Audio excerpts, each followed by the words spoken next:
बुलेटिनमध्ये आपल्या सर्वांचं स्वागत। नमस्कार, मी ज्ञानदा कदम। आपण पाहताय आपला महाराष्ट्र। सरपंच संतोष देशमुख हत्या प्रकरणामध्ये सीआयडीच्या तपासाला आता कमालीचा वेग आलाय। काही महत्त्वाचे धागेदोरे हाती लागल्यामुळे आरोपींच्या मुसक्या लवकरच आवळल्या जातील अशी शक्यता निर्माण झाली आहे आणि याच बातमीनं बुलेटिनला सुरुवात करूया।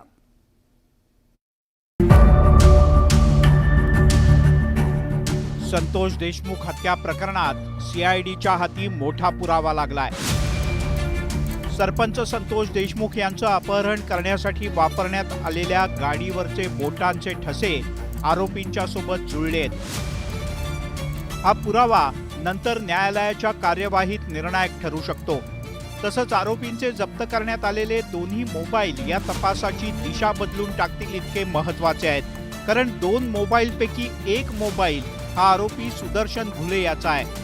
मुख्य आरोपीचा मोबाईल हाती लागल्यानं तपासाला मोठी गती मिळाली आहे। संतोष देशमुख हत्या प्रकरण खंडणी प्रकरणात सीआयडी गेल्या 5 दिवसापासून बीड जिल्ह्यामध्ये ठाण मांडून आहे, तर फरार असलेल्या आरोपींच्या मुसक्या आवळण्यासाठी चक्रव्यूह देखील रचला आहे। विशेष म्हणजे आरोपींच्या संपत्ती जप्तीच्या अनुषंगाने न्यायालयाकडे अर्ज देखील केला आहे, तर जिल्हाधिकारी आणि उपनिबंधक कार्यालयाकडून या संपत्तीची माहिती देखील मागवली।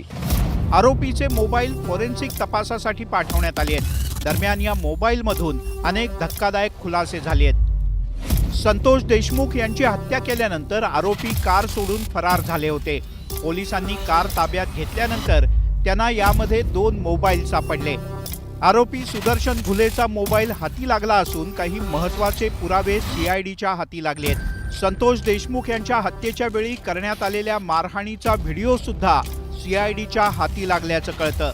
इतकंच नव्हे तर आरोपींच्या मोबाईलमधून हत्येच्या वेळेला एका वरिष्ठ नेत्याला 1-2 नाही तर 16 फोन करण्यात आले होते। सीआयडीच्या हाती लागलेला मारहाणीचा व्हिडिओ संतोष देशमुख हत्या प्रकरणात सगळ्यात महत्त्वाचा पुरावा ठरू शकतो, कारण कोणत्या आरोपीनं मारहाण केली हेच यातून उघड होणार आहे।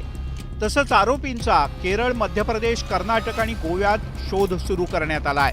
सीआयडीच्या तपासात कुणाचा पर्दाफाश होईल आणि सरपंच संतोष देशमुख यांना न्याय कधी मिळेल याकडे राज्याचं लक्ष लागलंय। सुरेश जाधव, न्यूज 18 लोकमत, बीड।